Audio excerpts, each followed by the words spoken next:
Hi guys. చిన్నప్పుడు మా బావమరిది ఉంటుండే, వరుణ్ అనేటోడు. వాడు అంబాడుతున్నప్పటి నుంచి మళ్ళీ వాడు లేచేటప్పుడు నేను ఫస్ట్ టైం చూసిన అన్నట్టు. లేచినప్పుడు వాడు నిలబడతాడు, కొంచెం వణుకుతున్నాడు, ఫస్ట్ టైం కదా, ఏం సపోర్ట్ లేదు అన్నట్టు, వాడికి తెలియదు. సో వాడు ఒకటేసారి నవ్వంగానే రప్పమని కింద పడ్డాడు. అని ఏడిచిండు. తర్వాత 2-3 గంటల తర్వాత చూసిన వాడు లేచినప్పుడు పక్కపొంటి చిన్న సపోర్ట్ లెక్క తీసుకున్నాడు. మళ్ళీ లేచిండు, పడేటప్పుడు దాన్ని పట్టుకున్నాడు అన్నట్టు.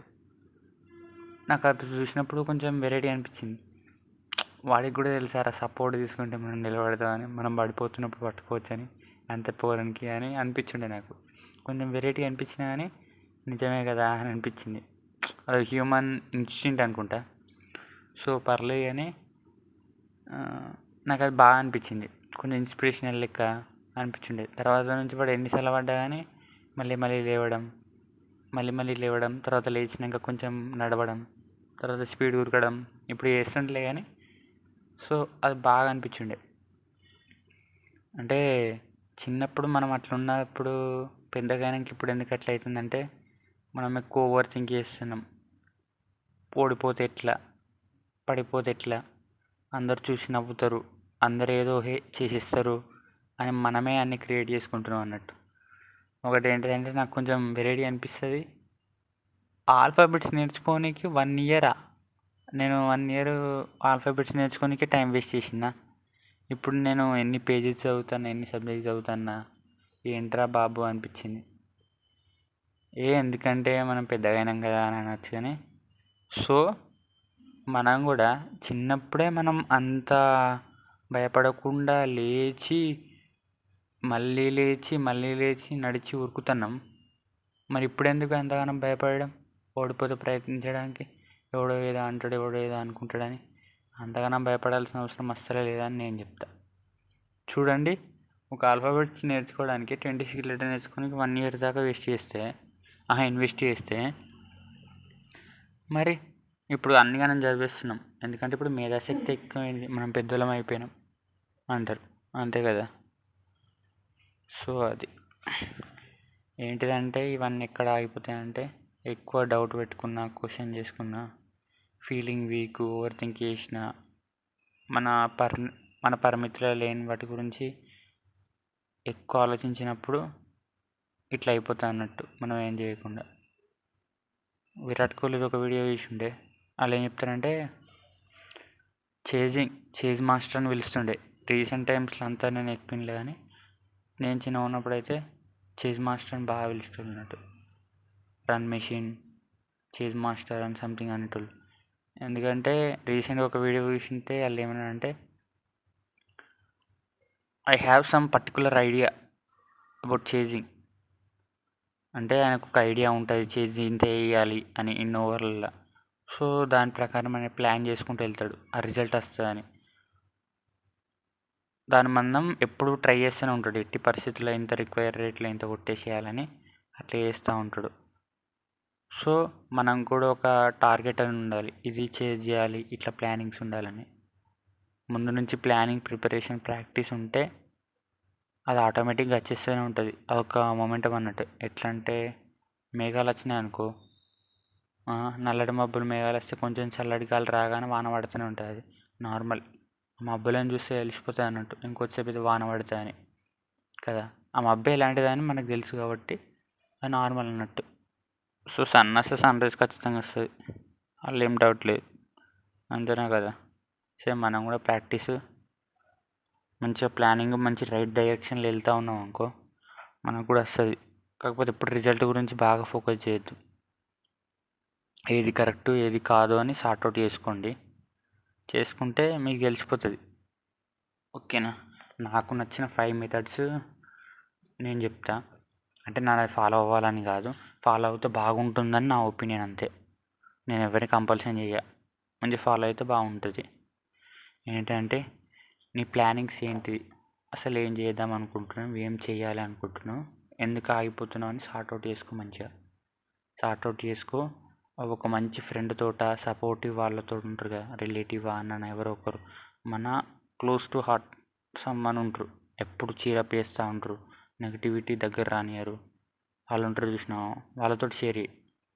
వాళ్ళతో షేర్ చేస్తే ఏమవుతుందంటే నీకు కొంచెం వాళ్ళకి చెప్పినారా అనుకుంటారు, వాళ్ళు ఫీల్ అవుతారా అని నీకు కొంచెం అనిపిస్తుంది అన్నట్టు. మళ్ళీ నువ్వు అదే ట్రాక్లోకి వెళ్ళి మళ్ళీ వర్క్ చేస్తావు. నువ్వు ఎప్పుడైనా డిస్ట్రాక్ట్ అయినా కానీ, లైట్ తీసుకున్నా కానీ, నువ్వు చేస్తా అంటే కదరా అని మళ్ళీ వాళ్ళు క్వశ్చన్ చేస్తారు. వాళ్ళు క్వశ్చన్ చేసినందుకని నువ్వు మళ్ళీ చేస్తావు. సో అట్లా నీ ప్లానింగ్స్ అనేటివి అందరితోటి కాదు, ఒక్కరో ఇద్దరితోటి డిస్కస్ చేయి. ఇలా వేద్దాం అనుకుంటున్నారా అని చెప్పు. నువ్వు దాన్ని రెగ్యులర్గా ప్లాన్ని నీ దగ్గర పెట్టుకొని ఇంప్లిమెంటేషన్ అవుతుందా అవుతలేదా అని చెక్ చేసుకో. ఏదో ఒక రోజు మిస్ అయినా సరే కానీ మళ్ళీ నెక్స్ట్ రోజు వెళ్ళడానికి చూసుకో. అర్థమైందా?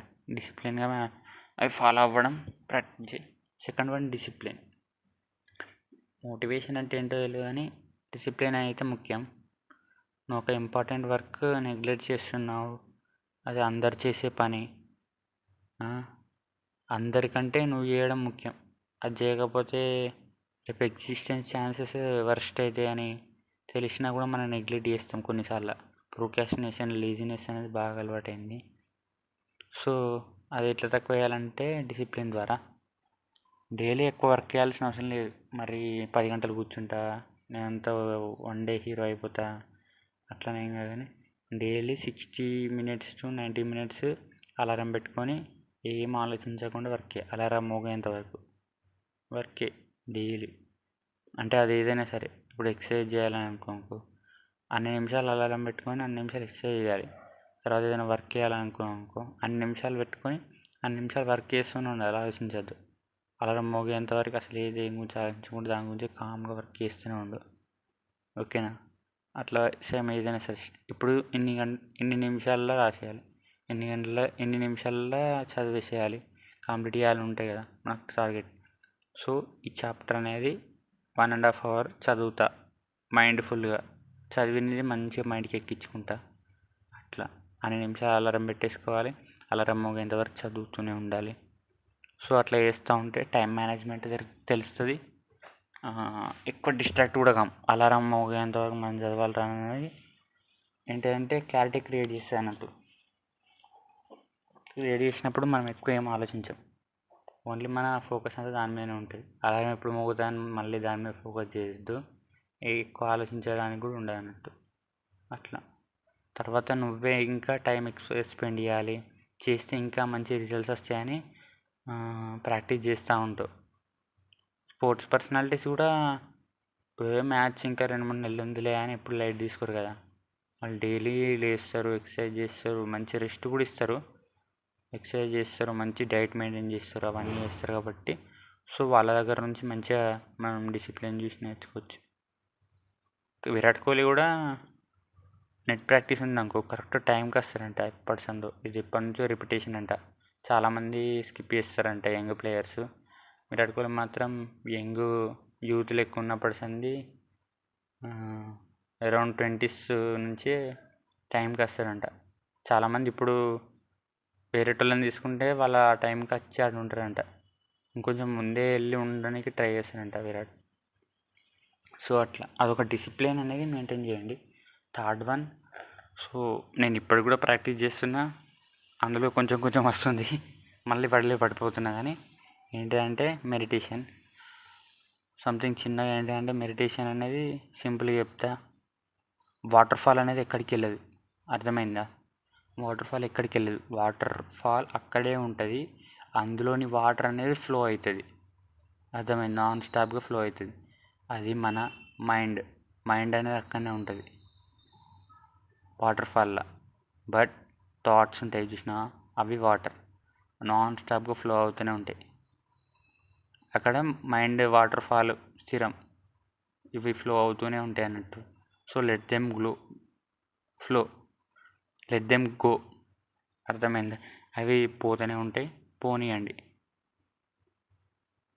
సో కొన్ని మంచి అవుతాయి, కొన్ని చెడు వస్తాయి, అది నార్మల్. కాకపోతే మనం దేని మీద ఎక్కువ ఫోకస్ చేస్తాం, అవి అవుట్పుట్ ఎక్కువ ఏం వర్క్ చేస్తాం అనేది ఇంపార్టెంట్. సో చెడు థాట్ వస్తే చెడ్డని, మంచి థాట్ వస్తే మంచిని కాదు. ఏ థాట్ వచ్చినా కానీ మన యాక్షన్ని బట్టి ఉంటాయి కదా. Mainly you should focus on మంచి థాట్స్ని వేసుకొని దాని మీద ఫోకస్ చేసి దాని మీద వర్క్ చేయాలన్నట్టు. వర్క్ చేస్తే నీకు అవుట్పుట్ బాగా వస్తుంది. సో డైలీ ఇదొక్కటి సింపుల్గా గుర్తుపెట్టుకోండి. థాట్స్ అనేది వస్తూనే ఉంటాయి, వెళ్ళిపోతూనే ఉంటాయి. దాని మీద ఎక్కువ ఫోకస్ చేయొద్దు. మంచిగా ఉంటే నువ్వు అడాప్ట్ చేసుకోవాలి అంతే తప్పించి అనుకోండి. మంచిగా ఎక్కువ క్లియర్ కట్ థాట్స్ మీద కంట్రోల్ రావాలంటే, కంట్రోల్ ఎప్పటికీ రాదు కానీ మంచిగా ఎక్కువ ఈజీగా తీసుకొని మన ఫ్లోలో మనం ఉండాలని అంటే ఏం చేయాలంటే డైలీ మెడిటేషన్ చేయండి. మార్నింగ్ ఈవినింగ్ చేసినా సరే, మార్నింగ్ నైట్ చేసినా సరే, డైలీ 20 మినిట్స్ అన్నా 10 మినిట్స్లో, లేకపోతే 7 మినిట్స్ 15 మినిట్స్ చేసినా సరే మీ ఇష్టాన్ని బట్టి. అప్పుడు చేసినప్పుడు ఏం ఎక్కువ ఆలోచించకండి సరేనా. అన్ని డివైజెస్ అన్నా ఏమైనా పనులన్నా అప్పుడు మనం కొంచెం దూరం పెట్టేసి అప్పుడు చేసేయండి. బట్ ఎంతసేపు అయితే అంతసేపు వీలైనంత వరకు ఏం ఆలోచించకుండా ఉండడానికి ట్రై చేయండి, ఓకేనా.